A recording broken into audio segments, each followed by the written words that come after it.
I found my niece sleeping alone upstairs while my sister partied at a wedding. When I called security, my entire family turned against me. What happened next proved I was right all along. I need some perspective on what happened at my cousin's wedding last weekend. I'm Andrew, 28M, and this involves my sister Becky, 32F, and her daughter Aurora, 8F. For context, my family has always been close-knit. Becky and I grew up together, and even though we had our typical sibling fights, we've maintained a decent relationship as adults.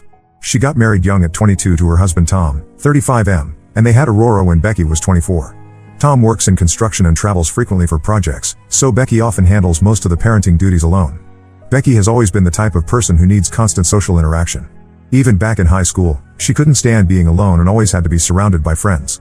After Aurora was born, I noticed she struggled with the isolation that comes with being a new mom. She would often drop Aurora off at our parents' house for entire weekends, claiming she needed a break. Our parents, being the doting grandparents they are, never complained and were happy to help. Over the years, I've noticed some concerning patterns with how Becky handles her responsibilities as a mother. She would frequently show up to family gatherings late because she forgot she was supposed to bring Aurora, or she would leave Aurora with whoever was available while she went off to socialize. Our parents and other family members always stepped in, so Aurora never seemed to suffer for it. Aurora is a sweet, well-behaved kid who has learned to be quite independent for her age. The wedding in question was for our cousin Sarah, 26F, who was marrying her longtime boyfriend at a beautiful vineyard venue about 2 hours from our hometown. Sarah had specifically requested that this be an adults-only celebration, but she made an exception for the immediate family's children, which included Aurora and 2 other young cousins. The venue was quite large, with the ceremony area, reception hall, and several outdoor spaces spread across the property. Becky had been talking about this wedding for months. She bought a new dress, got her hair done professionally, and seemed more excited about this event than I had seen her in years. Tom couldn't attend because he was working on a project in another state, so Becky was flying solo with Aurora. The day of the wedding started normally enough. The ceremony was beautiful, and Aurora sat quietly between Becky and our mom during the service. After the ceremony, we had cocktail hour in the garden area while the bridal party took photos. This is where things started to go sideways. During cocktail hour, Becky immediately gravitated toward a group of our college friends who had also been invited. These were people she hadn't seen in years, and she was clearly thrilled to reconnect with them. Aurora stayed close to our parents initially, but after about 30 minutes, I noticed she was wandering around the garden area by herself while Becky was deep in conversation and laughter with her old friends. I didn't think much of it at first. The venue seemed safe enough, and there were plenty of family members around. However, as cocktail hour progressed, I noticed that Becky hadn't checked on Aurora once. She was completely absorbed in catching up with everyone and seemed to have forgotten that her daughter was even there. When we moved into the reception hall for dinner, I assumed Becky would collect Aurora and they would sit together at our assigned family table. Instead, Becky asked our mom if Aurora could sit with her and our dad so that Becky could sit with her college friends at a different table. Our mom agreed, as she always does, and Aurora ended up at the grandparents' table while Becky moved to a table across the room. During dinner, Becky was animated and loud, clearly having the time of her life. She was drinking wine, laughing constantly, and taking numerous photos with her friends. Meanwhile, Aurora sat quietly with our elderly grandparents, picking at her chicken and looking around the room. I was at the head table as part of the wedding party, so I couldn't really intervene, but I kept glancing over at both of them throughout the meal. After dinner, the dancing began. The DJ started with some slower songs for the older guests, then gradually moved into more upbeat music. Becky was one of the first people on the dance floor, and she stayed there for the next 2 hours straight. She was dancing with various friends, taking group photos, and generally living it up. During this entire time, Aurora was sitting alone at the now empty grandparents' table because our elderly grandparents had retired to their hotel room for the evening. I checked on Aurora a few times during the dancing. She seemed tired but said she was okay when I asked. I offered to take her to find Becky, but she just shrugged and said her mom was having fun. This response bothered me more than I can explain. An 8-year-old shouldn't be so resigned to being ignored by her parent. Around 10 p.m., I noticed that Aurora was no longer at the table. I looked around the reception hall but couldn't see her anywhere. I checked the bathroom, the lobby area, and even went outside to look around the gardens. After about 15 minutes of searching, I started to panic. The venue was large and had multiple levels, plus it was completely dark outside by then. I finally found Aurora in a small lounge area on the second floor of the venue. She was curled up on a couch, fast asleep. She had apparently wandered upstairs looking for a quiet place to rest and had fallen asleep alone. The lounge area was completely empty and dimly lit. Anyone could have walked in there. When I found her, I immediately went to look for Becky. She was still on the dance floor, now with her shoes off, dancing to some pop song with her college friends. She was clearly intoxicated, though not falling down drunk. When I approached her and told her I needed to talk to her about Aurora, she waved me off and said she would catch up with me later. I had to physically take her arm and pull her aside to get her attention. When I told her that Aurora had been sleeping alone upstairs and that I had been looking for her for 20 minutes, Becky's response was to laugh and say that Aurora was fine and knew how to take care of herself. She then tried to pull me onto the dance floor with her. I told Becky that she needed to go get Aurora and figure out sleeping arrangements for the night. We were all staying at the same hotel about 10 minutes from the venue, and it was already past 10:30 p.m. Becky told me that Aurora could sleep in the hotel room while she stayed at the wedding until it ended. She planned to get a ride back with one of her friends later. This is when I lost my patience. I told Becky that she couldn't leave an 8-year-old alone in a hotel room while she partied until 2 a.m. Becky got defensive and said that Aurora had stayed alone before and that I was being overdramatic. She said Aurora would be fine for a few hours and that she deserved to have fun for once. When I realized Becky wasn't going to listen to reason, I went to find venue security. I explained the situation to the head of security, a professional-looking woman in her 40s. I told her that there was an 8-year-old child who had been left unattended by her parent, and that the parent was planning to leave the child alone in a hotel room while she continued drinking at the wedding. The security officer took the situation seriously and asked me to show her where Aurora was sleeping. When we got upstairs, Aurora was still curled up on the couch, completely dead to the world. The security officer took photos for documentation and then asked me to bring her to the parent in question. When we approached Becky on the dance floor, the security officer identified herself and asked to speak with Becky privately. Becky immediately became belligerent, asking why security was bothering her and what business it was of theirs. The security officer explained that leaving a child unattended at a venue and planning to leave that child alone in a hotel room could constitute child endangerment. Becky turned on me and started yelling that I was trying to ruin her night and that I had no right to call security on her. She said I didn't understand what it was like being a single parent most of the time and that she was entitled to have fun. Several other wedding guests stopped dancing and started staring at the commotion. The security officer remained calm and professional. She explained that the venue had a policy about unattended minors and that they were required to report situations like this to local authorities if the parent refused to take responsibility. She gave Becky the option to either make appropriate arrangements for Aurora's care or face having the situation reported to police. At this point, our parents appeared, having been alerted by other family members about the disturbance. Our mom immediately went to collect Aurora from upstairs while our dad tried to mediate the situation with Becky and the security officer.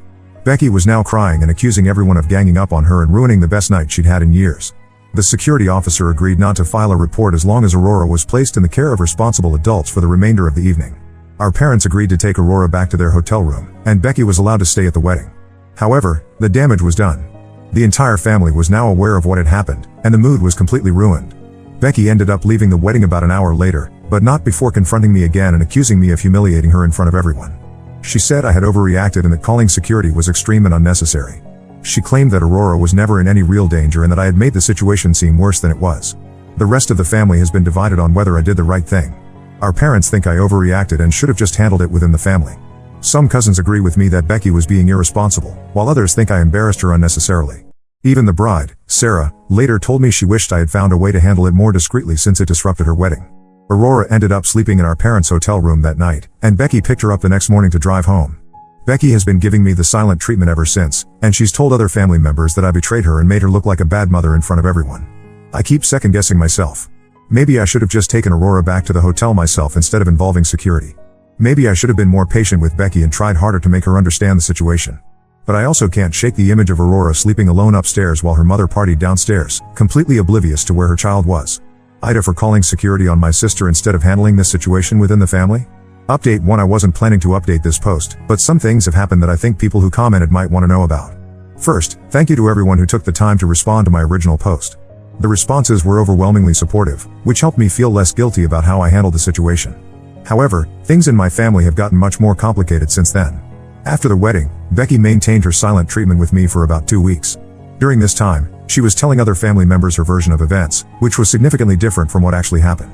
According to Becky's story, I had called security on her because Aurora had briefly wandered off during the reception, and I had blown the whole thing out of proportion because I don't have kids and don't understand how parenting works. She was also telling people that the security officer had been rude and aggressive with her, and that I had deliberately tried to humiliate her in front of her college friends whom she rarely gets to see. In her version, Aurora was never actually in any danger, and I had made a mountain out of a molehill because I was jealous that she was having fun. I found out about these alternative facts when my Aunt Linda, 56F, who wasn't at the wedding, called me to ask why I had been so cruel to Becky. Linda explained that Becky had called her crying, saying that I had treated her like an unfit mother and had gotten her in trouble with security for no reason. According to what Becky told Linda, Aurora had been with our parents most of the evening, and I had called security because Aurora went to the bathroom by herself. This phone call made me realize that Becky was actively working to turn the family against me.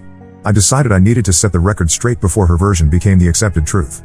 I called a family meeting with my parents, my other Aunt Carol, 52F, and my Uncle Jim, 58M, who had all been at the wedding and witnessed at least part of what happened. During this family meeting, I asked each of them to share what they had actually seen that night. My parents admitted that they had noticed Becky wasn't paying attention to Aurora during the reception, but they said they assumed I or someone else was keeping an eye on her. My Aunt Carol said she had seen Aurora sleeping upstairs and had wondered where Becky was. My Uncle Jim said he had witnessed Becky's confrontation with security and thought Becky had been drinking too much. When I laid out the timeline of events, Aurora sleeping alone upstairs for at least 20 minutes while Becky partied, Becky's plan to leave Aurora alone in a hotel room until 2 a.m., and Becky's refusal to take the situation seriously, my family members started to see the bigger picture. However, their response wasn't what I expected. Instead of being concerned about Becky's behavior, they started talking about how we all needed to support her better. My mom said that Becky had been struggling since Tom started traveling more for work, and that maybe we hadn't been doing enough to help her cope with single parenting. My dad suggested that we should have been more proactive about watching Aurora at the wedding so Becky could enjoy herself. This response frustrated me because it completely missed the point. The issue wasn't that Becky needed help with Aurora, it was that she had abdicated her parental responsibilities entirely and had put Aurora in a potentially dangerous situation. But my family seemed more interested in making excuses for Becky than addressing the real problem. Things came to a head the following week when Becky finally broke her silence with me. She called me and launched into a tirade about how I had ruined her reputation in the family and damaged her relationship with Aurora. She claimed that Aurora had been asking why Uncle Andrew had gotten Mommy in trouble with the police, and that Aurora now thought her mother was a bad person. During this phone call, Becky made several statements that really opened my eyes to how she views her role as a parent. She said that she never gets to have fun anymore because she's always stuck with Aurora while Tom is working. She said that everyone expects her to be the perfect mother 24/7, but nobody appreciates how hard it is for her. She said that one night of letting loose shouldn't define her as a parent, and that I had no right to judge her because I don't have children of my own. What really struck me was when she said that Aurora is old enough to take care of herself for a few hours and that keeping constant watch over an 8-year-old is helicopter parenting. She said that when she was Aurora's age, she was much more independent, and that kids today are too coddled. I tried to explain to Becky that the issue wasn't her wanting to have fun, it was her complete disregard for Aurora's safety and well-being. I pointed out that she hadn't checked on Aurora for over 3 hours, didn't know where Aurora was when I found her sleeping upstairs, and had planned to leave Aurora alone in a hotel room until the early morning hours. But Becky kept deflecting and making it about how hard her life is and how unfairly she's being treated. The conversation ended with Becky telling me that until I apologize for calling security and publicly humiliating her, she doesn't want to have a relationship with me. She said that my actions had consequences and that I needed to live with the fact that I had chosen to side against family. After this conversation, I started paying more attention to Becky's parenting patterns. I began asking other family members about times when Becky had left Aurora with them, and I was shocked by what I learned. Apparently, Becky regularly drops Aurora off at our parents' house with little to no notice, sometimes for entire weekends. She's also left Aurora with various cousins and aunts during family gatherings while she goes off to socialize or run errands. My Aunt Carol told me about a time last summer when Becky had dropped Aurora off for what was supposed to be a few hours so she could go shopping, but then didn't pick Aurora up until the next day. When Carol called to ask where Becky was, Becky said she had decided to stay overnight at a friend's house and hadn't thought to mention it. Aurora had spent the night in clothes she'd been wearing all day because Becky hadn't packed anything for her. My cousin Jennifer, 29F, told me about a family barbecue last spring where Becky had left Aurora at the party and driven to a different city to meet up with some old friends. She didn't come back until the next morning, and Aurora ended up sleeping over at Jennifer's house. Becky's explanation was that she had lost track of time and it was too late to drive back that night. These stories painted a picture of a pattern of behavior that went far beyond what happened at the wedding. It seemed like Becky routinely prioritized her social life over her responsibilities as a mother, and our family had been enabling this behavior by always stepping in to take care of Aurora when Becky disappeared. I also learned that Aurora has been asking our parents if she can live with them permanently. According to my mom, Aurora has said multiple times that she likes staying at Grandma and Grandpa's house better because it's quieter and they pay attention to her. This information broke my heart and made me realize that Aurora has been affected by her mother's behavior much more than any of us realized. The most disturbing revelation came from my Uncle Jim, who told me that he had once found Aurora walking alone in a parking lot outside a restaurant where our family was having dinner. Aurora had gone outside to look for Becky, who had left the restaurant with some friends without telling anyone where she was going. Aurora was only 7 at the time, and she had been wandering around a busy parking lot looking for her mother. Jim brought Aurora back inside and they waited for over an hour before Becky returned. All of these stories made me realize that what happened at the wedding wasn't an isolated incident, it was part of a larger pattern of neglect and irresponsibility. Becky has been using our family as unpaid babysitters while she lives her life as if she doesn't have a child, and everyone has been too polite or too conflict-averse to address it directly. The situation has now split our family into 2 camps. My parents, Aunt Linda, and a few cousins think I should apologize to Becky and that we should all work together to support her better. My Aunt Carol, Uncle Jim, Cousin Jennifer, and a few others agree with me that Becky's behavior is problematic and needs to be addressed. Becky is still not speaking to me, and she's been limiting Aurora's contact with the family members who she feels have sided with me. Aurora hasn't been to our parents' house in over 2 weeks, which is unusual because she typically spends every weekend there. I don't regret calling security at the wedding. If anything, learning about Becky's history of behavior has convinced me that I did the right thing. But I'm worried about Aurora and what this family conflict means for her well-being. I'm also struggling with the realization that my family has been enabling neglectful parenting for years without anyone speaking up. Update 2: I need to update you all on what's been happening since my last post, because the situation has escalated in ways I never expected. About a month ago, Aurora's school contacted Becky about Aurora's declining attendance and academic performance. Apparently, Aurora had been late to school multiple times and had missed several full days without proper documentation. When the school tried to discuss this with Becky, she became defensive and blamed the school for being too rigid with their policies. The school counselor had also noticed changes in Aurora's behavior. Aurora had become withdrawn in class and had told her teacher that she often had to take care of herself in the mornings because her mom was tired. The counselor had tried to schedule a meeting with Becky to discuss these concerns, but Becky kept canceling or not showing up. I learned about this from my mom, who had been contacted by the school when they couldn't reach Becky. The school had Aurora's emergency contact information, which included my parents as secondary contacts. When the school called my parents to ask about Aurora's absences, my mom was shocked to learn that Aurora had missed so much school. My parents confronted Becky about this, and Becky's response was to blame everyone else. She said the school was targeting her because they knew she was a single mother. She claimed that Aurora's teacher didn't like her because of what happened at a parent-teacher conference earlier in the year. She said that Aurora was just going through a phase and that everyone was making a big deal out of nothing. What really concerned me was when my mom told me that Becky had said she was considering homeschooling Aurora. Becky claimed that the traditional school system wasn't working for Aurora and that she could provide better education at home. However, Becky works full-time as a receptionist at a dental office and has no teaching experience or qualifications. The idea of Becky homeschooling Aurora while also working full-time seemed completely unrealistic. Around this same time, I started noticing posts on Becky's social media that worried me. She was posting photos from bars and restaurants at all hours of the day and night, often on weekdays. In many of these photos, she was clearly intoxicated and surrounded by friends.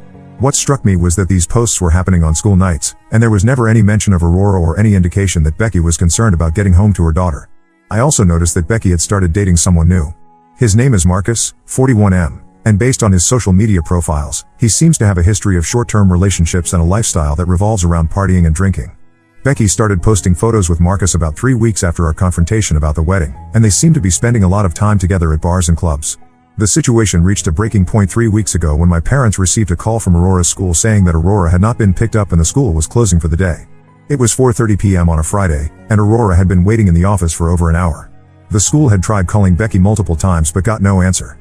My parents immediately drove to the school to pick up Aurora. When they asked Aurora where she thought her mom was, Aurora just shrugged and said that her mom had probably forgotten. This response was heartbreaking because of how matter-of-fact Aurora was about being forgotten by her mother. My parents took Aurora home with them and continued trying to reach Becky throughout the evening. Becky finally answered her phone at nearly 11 p.m. She was clearly intoxicated and sounded confused when my mom asked about Aurora. Becky claimed that she had arranged for Aurora to go home with a friend after school, but when my mom asked for details, Becky couldn't remember which friend or provide any contact information. It turned out that Becky had gone to happy hour with Marcus and some coworkers and had completely lost track of time. She had turned her phone off because she didn't want to be bothered while she was out. She seemed genuinely surprised that the school had called my parents and couldn't understand why everyone was making such a big deal about Aurora staying late at school. My parents kept Aurora for the entire weekend because Becky said she had plans with Marcus and wouldn't be able to pick Aurora up until Monday. On Sunday evening, Becky called to say that she needed to extend her weekend plans and asked if Aurora could stay with my parents until Tuesday. When my mom asked what was so important that Becky couldn't collect her own daughter, Becky said that Marcus had invited her to go away for a couple of days and that this was important for their relationship. This was the final straw for my parents. My dad called Becky and told her that she needed to get her priorities straight and start acting like a responsible parent. He said that Aurora couldn't continue to be an afterthought in Becky's life and that her behavior was affecting Aurora's well-being and development. Becky's response was to become angry and defensive. She accused my parents of trying to turn Aurora against her and said that everyone was conspiring to make her look like a bad mother. She said that she was entitled to have a social life and that Aurora was fine staying with grandparents who actually wanted to spend time with her. The conversation escalated when my dad told Becky that her behavior reminded him of how our own father had prioritized drinking and socializing over his family responsibilities. This comparison infuriated Becky, who started screaming that she was nothing like our father and that everyone was being unfair to her. The call ended with Becky telling my parents that if they didn't approve of her parenting, they didn't have to be involved in Aurora's life. She said she would find other arrangements for Aurora and that my parents could go back to their perfect little lives without having to worry about her or her daughter. True to her word, Becky picked Aurora up on Tuesday and told my parents that they wouldn't be seeing Aurora anymore unless they apologized for interfering in her life. Since then, my parents have only seen Aurora once, when Becky dropped her off for a few hours while she went to a job interview. Even then, Becky made it clear that this was a one-time exception and that my parents shouldn't expect regular contact with Aurora anymore. The most concerning development happened 2 weeks ago when I ran into Aurora at a grocery store. She was with a woman I didn't recognize, who introduced herself as Jessica, 35F, one of Becky's co-workers. Jessica explained that she was watching Aurora while Becky was out of town for the weekend with Marcus. I asked Aurora how she was doing, and she said she was okay but seemed subdued. When I asked if she was staying with Jessica for the whole weekend, Aurora nodded and said that her mom went on trips sometimes and that different people watched her when that happened. The casual way Aurora talked about being left with various acquaintances was deeply troubling. Jessica seemed uncomfortable with my questions and quickly ended the conversation, saying they needed to finish shopping and get home. But before they left, Aurora asked me if I was still mad at her mom. When I told her that I wasn't mad at her mom but was worried about her, Aurora said that her mom had told her that Uncle Andrew didn't want to see them anymore because he didn't like the way her mom took care of her. This conversation made me realize that Becky has been manipulating Aurora's understanding of the family conflict. Instead of taking responsibility for her actions, Becky has been telling Aurora that the family rejection is about other people's problems with her parenting, not about Becky's actual behavior. I've tried reaching out to Becky multiple times since then, but she's blocked my number and won't respond to messages through other family members. She's also blocked my parents and several other relatives on social media and has been posting about toxic family members who don't support her happiness. The situation has left me feeling helpless. Aurora is clearly suffering from her mother's neglect and instability, but Becky has isolated herself and Aurora from the family members who could provide support and stability. I'm worried about Aurora's safety and well-being, but I don't know what legal options are available or whether involving authorities would make things better or worse for Aurora. My parents are heartbroken about losing contact with Aurora, and the whole family is struggling with how to handle the situation. Some relatives think we should respect Becky's wishes and stay out of her business, while others believe we have an obligation to intervene for Aurora's sake. The wedding incident that started this whole conflict now seems like a minor issue compared to the pattern of neglect and instability that has emerged. I don't regret my actions that night, but I do regret that the family conflict has made it harder for us to support Aurora during what is clearly a difficult time in her life. Update 3. This will be my final update on this situation, and I wanted to share what has happened since my last post because many people have been asking for closure on Aurora's story. About 6 weeks after my last update, I received an unexpected phone call from Aurora's school principal. She explained that the school had been monitoring Aurora's situation closely due to the ongoing attendance and behavioral concerns, and they had decided to make a formal report to Child Protective Services. The principal told me that Aurora had missed 23 days of school in the current semester, which was nearly half the school year. Aurora had also been consistently late on the days she did attend, often arriving hungry and in clothes that hadn't been washed. The school had documented multiple instances of Aurora falling asleep in class and several occasions where she had asked the cafeteria staff if she could take extra food home. The breaking point came when Aurora told her teacher that she had been staying alone overnight because her mom was visiting her boyfriend in another city. Aurora had mentioned this casually during a class discussion about weekend activities, not realizing that 8-year-olds shouldn't be left alone overnight. The teacher immediately reported this to the school administration.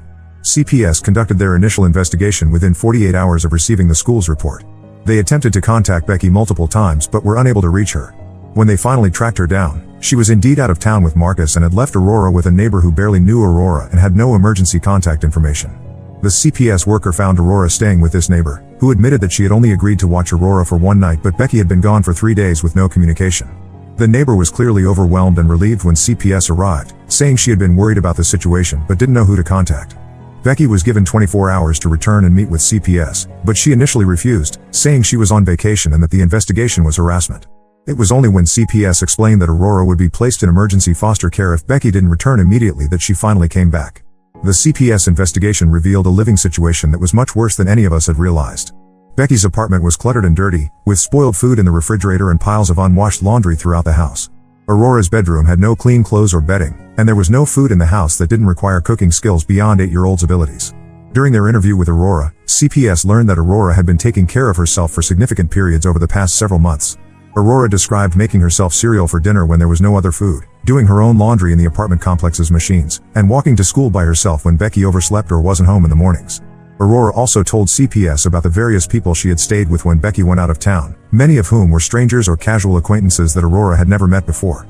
The CPS worker was particularly concerned about Aurora's matter-of-fact attitude toward these arrangements, noting that Aurora seemed to view chronic neglect as normal life circumstances. Becky's response to the CPS investigation was to blame everyone else involved. She accused the school of targeting her, claimed that CPS was overreacting to normal single-parent challenges, and insisted that Aurora was mature for her age and capable of handling more independence than most children. She also blamed our family for starting the investigation out of spite over the wedding incident. However, the evidence was overwhelming. CPS determined that Aurora was being neglected and was at risk of harm if she remained in Becky's care. They offered Becky a safety plan that would allow Aurora to stay with her if Becky agreed to parenting classes, regular home visits, and having a family member serve as a safety monitor. Becky refused the safety plan, saying she wouldn't submit to harassment and supervision from people who didn't understand her situation. She also refused to allow Aurora to stay with my parents or other family members, claiming that we were all biased against her and would turn Aurora against her. With no other options, CPS placed Aurora in temporary foster care while they worked to find a kinship placement. My parents immediately applied to become Aurora's kinship caregivers, and after background checks and home evaluations, Aurora was placed with them 2 weeks later. Aurora has been living with my parents for the past 3 months, and the change in her demeanor has been remarkable. She's attending school regularly, her grades have improved dramatically, and she's started participating in activities like soccer and art classes. She's gained weight and seems more relaxed and confident than I've seen her in years. The legal process has been complicated. Becky initially fought the placement and demanded that Aurora be returned to her care. However, she failed to complete any of the requirements that would have demonstrated her ability to provide adequate care. She missed multiple court hearings, didn't attend the required parenting classes, and continued to prioritize her relationship with Marcus over her responsibilities to Aurora. The final straw came when Becky was arrested for DUI while Aurora was supposed to be in her care during a supervised visit. Becky had picked Aurora up for a court-mandated visit but had been drinking beforehand. She was pulled over with Aurora in the car, and Aurora had to be picked up from the police station by my parents. After this incident, Becky's parental rights were terminated. She had the opportunity to appeal the decision, but she never followed through with the paperwork or showed up for the scheduled hearings. My parents have now been granted permanent custody of Aurora, and they're in the process of adopting her. Becky has essentially disappeared from Aurora's life. She moved to another state with Marcus about 6 weeks ago and hasn't contacted Aurora since. She left no forwarding address and blocked all family members on social media. Aurora occasionally asks about her mom, but she doesn't seem particularly upset about the lack of contact. If anything, she seems relieved to have stability and consistency in her life. Aurora has started calling my parents grandma and grandpa instead of their first names, and she's begun referring to their house as home. She's made friends at school and seems to be thriving in an environment where she knows she'll be fed, clothed, and cared for consistently. The situation has been difficult for my parents, who are now raising a child in their 60s, but they're committed to giving Aurora the stable home she needs. Our extended family has rallied around them, providing support and helping with Aurora's care and activities. As for me, I've become much more involved in Aurora's life. I pick her up from school twice a week, help with homework, and take her to soccer practice on Saturdays. She started opening up to me about what her life was like before, and while some of her stories are heartbreaking, I'm encouraged by how resilient she is and how well she's adapting to her new situation. Looking back on everything that's happened since the wedding, I don't regret calling security that night. What seemed like an overreaction at the time was actually the first step in a process that ultimately led to Aurora getting the care and stability she needed. If I hadn't spoken up, Aurora might have continued to suffer in silence while Becky's neglect escalated. The family relationships have largely healed, though some relatives still think the situation could have been handled differently. Most family members now acknowledge that Becky's behavior was problematic and that Aurora is better off in my parents' care. The few relatives who still defend Becky have had minimal contact with Aurora, so their opinions don't significantly impact her daily life. Aurora is now 9 years old and doing well in 4th grade. She's a happy, healthy child who loves art, soccer, and spending time with her friends. She rarely mentions Becky, and when she does, it's usually in a neutral, matter-of-fact way rather than with sadness or longing. This whole experience has taught me that sometimes doing the right thing means accepting that relationships will be damaged and that there may not be a way to maintain family harmony while also protecting someone who needs help. Aurora's well-being was more important than preserving my relationship with Becky or avoiding family conflict. I hope that sharing this story helps other people who might be in similar situations. Sometimes the adults who are supposed to protect children aren't doing their job, and it takes other family members or community members to step up and advocate for the child's safety. The wedding incident seems almost trivial now compared to everything that followed, but it was the catalyst that exposed a much larger problem. If you see a child being neglected or put in dangerous situations, trust your instincts and speak up. It might feel like you're causing trouble or interfering in family business, but children can't advocate for themselves and they need adults who are willing to prioritize their safety over social comfort. Aurora will never remember much about the chaos and instability of her early childhood, but she'll grow up knowing that she has people who love her and put her needs first. That's what matters most in the end. For anyone wondering about Becky, I heard through a mutual acquaintance that she and Marcus broke up about 2 months after they moved away. I don't know where she is now or what she's doing, and honestly, I don't want to know. She made her choices, and Aurora is better off without the instability and neglect that Becky brought to her life. Aurora has a bright future ahead of her, and I'm grateful that our family was able to provide her with the safety and stability she deserved all along. Sometimes the hardest thing about doing the right thing is that it takes time to see that it was actually the right choice. But watching Aurora thrive in her new environment has confirmed that every difficult decision along the way was worth it. Now let's move to the next story. Story 2. My ex-wife poisoned my daughter against me for 12 years and kept her away from me.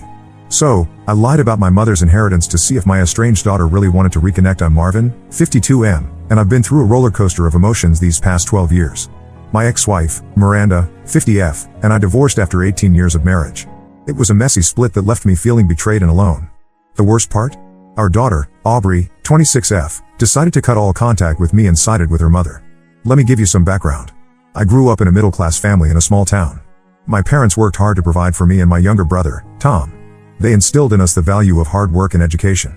I was always good with numbers, so I decided to pursue accounting in college. That's where I met Miranda. Miranda was studying literature and dreamed of becoming a writer.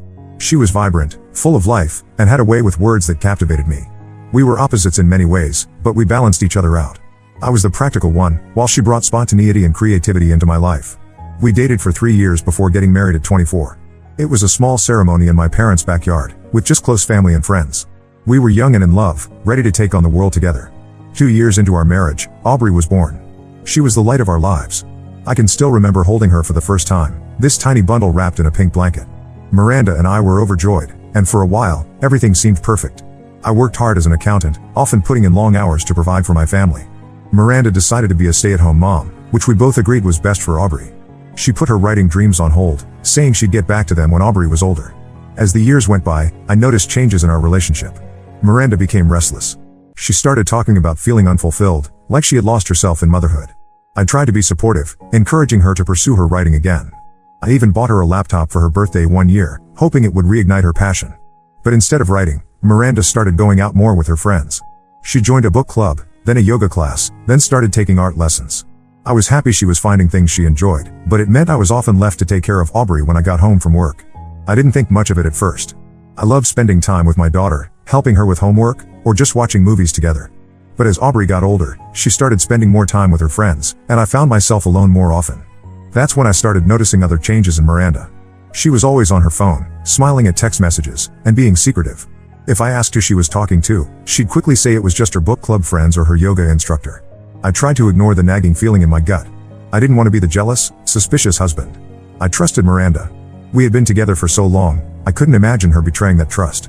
But then came that fateful day. I had a migraine and decided to leave work early. I didn't call ahead because I thought I'd surprise Miranda and maybe we could have a quiet afternoon together while Aubrey was at school. When I walked into our bedroom, I found Miranda with another man. It was like my whole world came crashing down.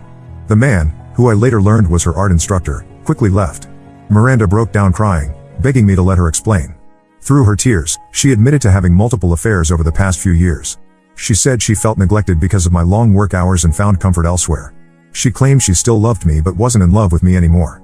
I was devastated. All those years of hard work, of building a life together, seemed to crumble in an instant. I couldn't bear to stay in the house, so I packed a bag and went to stay with my brother, Tom. The next few weeks were a blur. I filed for divorce, and that's when things got really ugly. Miranda hired a cutthroat lawyer who tried to paint me as an absent, uncaring father. They argued that because I worked long hours, I wasn't involved in Aubrey's life and that Miranda deserved full custody. I fought hard. I had witnesses testify about how involved I was in Aubrey's life despite my work schedule. I had records of every school event I attended, every parent-teacher conference, every doctor's appointment. In the end, we got joint custody. But the damage was done. Aubrey, who was 14 at the time, had heard all the accusations thrown around during the divorce proceedings. Miranda had gotten to her, filling her head with stories about how I didn't care about them, how I chose work over family. I tried to maintain a relationship with Aubrey, but she was angry and hurt. She refused to listen to my side of the story. Every time I tried to explain, she'd accuse me of trying to turn her against her mother. Eventually, she stopped responding to my calls and messages altogether. Losing Aubrey was harder than the divorce itself. She was my little girl, the one who used to run to me with skinned knees for me to kiss better, the one who'd beg me to read her just one more bedtime story. And now, she wanted nothing to do with me. After the divorce, I threw myself into work. I got promoted to senior accountant and bought a small house. I dated casually but never could bring myself to fully trust anyone again. The betrayal from Miranda had left deep scars. The only family I had left was my mom. She had been diagnosed with early onset Alzheimer's shortly after my divorce. It was hard seeing the woman who had always been my rock slowly slipping away. But caring for her gave me a sense of purpose. For the past 7 years, I've been juggling my career and taking care of my mom. It's been tough, but it's also been rewarding in its own way. I've learned patience and compassion in ways I never knew I could. During this time, I tried reaching out to Aubrey a few times, especially when my mom's condition worsened. I thought maybe she'd want to see her grandmother before it was too late. But my messages went unanswered. My mom passed away 3 months ago. It was a difficult time, and I felt more alone than ever. The funeral was small, just me, Tom, and a few close friends. Aubrey didn't come, and I didn't expect her to. I inherited my mom's house and some savings, which turned out to be a substantial amount due to my grandfather's smart investments. Now, here's where things get complicated. Last week, I received a call from an unknown number. When I answered, I heard a voice I hadn't heard in years. It was Aubrey. She said she saw on Facebook that her grandmother had passed away and wanted to check on me. I was shocked and emotional. We talked for a bit, and she suggested meeting up. I was over the moon. I thought this was my chance to reconnect with my daughter and maybe even rebuild our relationship. We agreed to meet at a local cafe over the weekend. When I saw Aubrey, I barely recognized her. The teenager I remembered had grown into a beautiful young woman. We talked about her life. She's working as a teacher now and engaged to be married. I told her about my work and taking care of Grandma. It was a bit awkward at first, but I felt we were making progress. Then, Aubrey dropped the bomb. She said she was reaching out because she thought there might be an inheritance from her grandmother, and she could use some financial help with her upcoming wedding. I was stunned. All this time, I thought she genuinely wanted to reconnect, but it seemed like she was only after money. I didn't know how to react. Part of me wanted to give her whatever she wanted just to keep her in my life. But another part felt hurt and used. I told her I needed time to think about it and would get back to her. Now, I'm torn. Should I give Aubrey part of the inheritance to maintain a relationship with her? Or should I stand my ground and risk losing her again? I don't want to be used, but I also don't want to lose my only child. Any advice would be appreciated. Update 1. Thank you all for your responses. Your advice and perspectives have given me a lot to think about. I wanted to give you an update on what's happened since my last post. After much contemplation, I decided to meet with Aubrey again. I felt I needed to have an honest conversation with her about my feelings and concerns.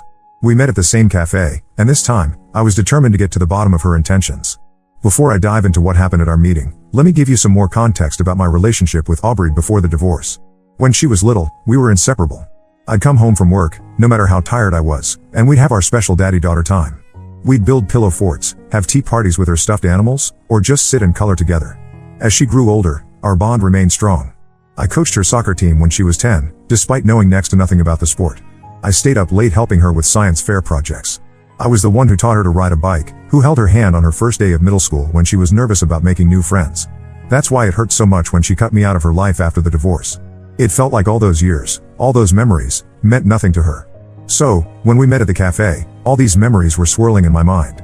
I started by telling Aubrey how hurt I was that she only reached out after learning about the potential inheritance. I explained that I had tried to contact her multiple times over the years, especially when her grandmother's health was declining. I showed her the unanswered text messages and emails I had sent. There were birthday wishes, Christmas greetings, and even a long email I had sent on her 18th birthday, pouring my heart out and asking for a chance to explain my side of the story. Aubrey seemed taken aback. She admitted that she had blocked my number years ago at her mother's insistence and hadn't seen any of my attempts to reach out. She said she regretted not giving me a chance to explain my side of the story during the divorce and acknowledged that she had been manipulated by Miranda's version of events.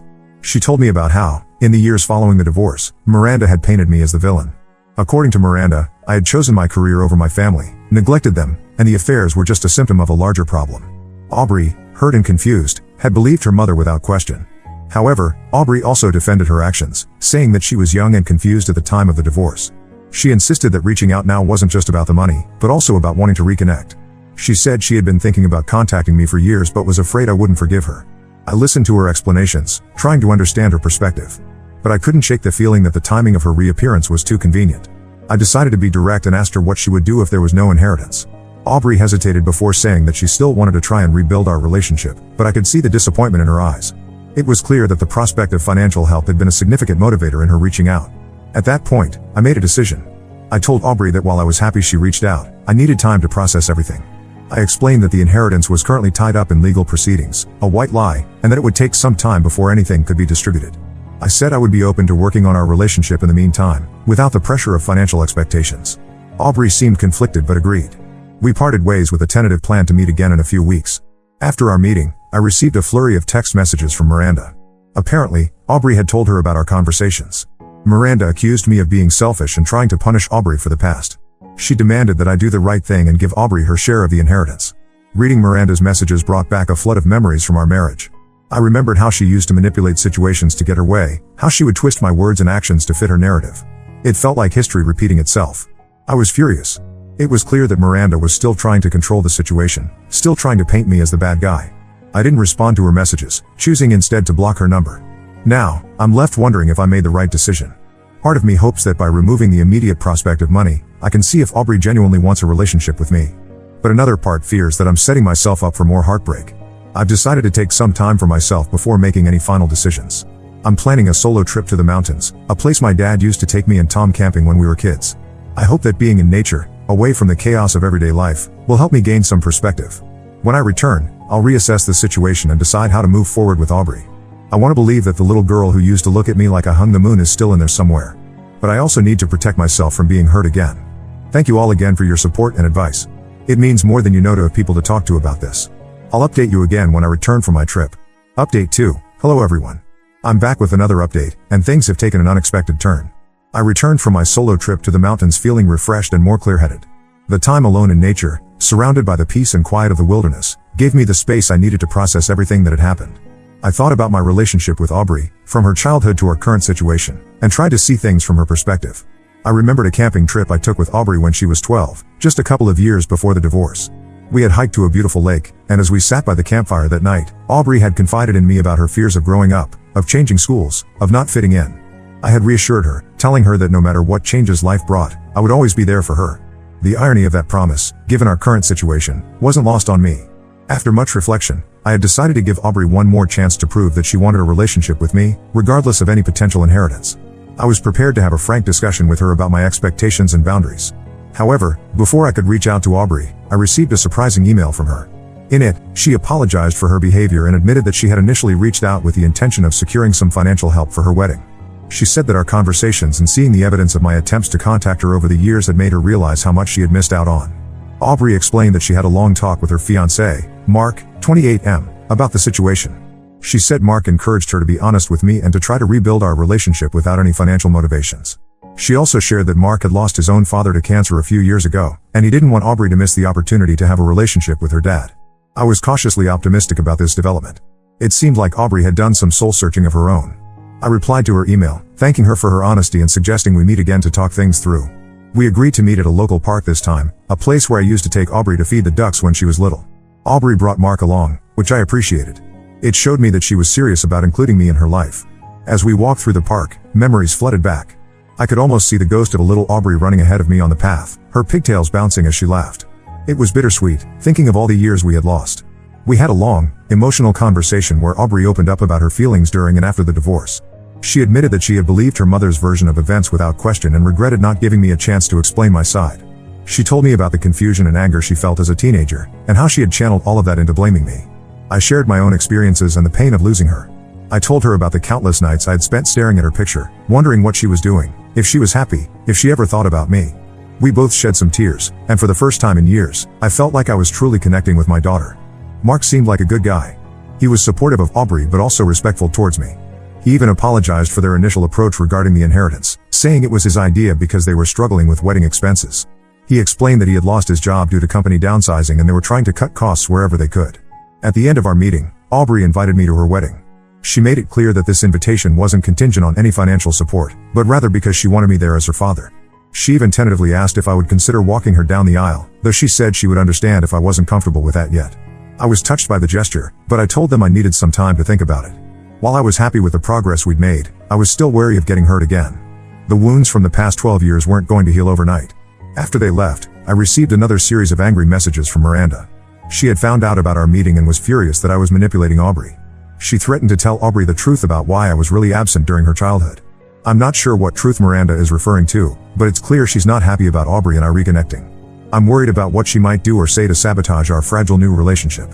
It brings back memories of how Miranda used to pit Aubrey against me during the divorce, and I fear history might repeat itself. So now, I'm at a crossroads.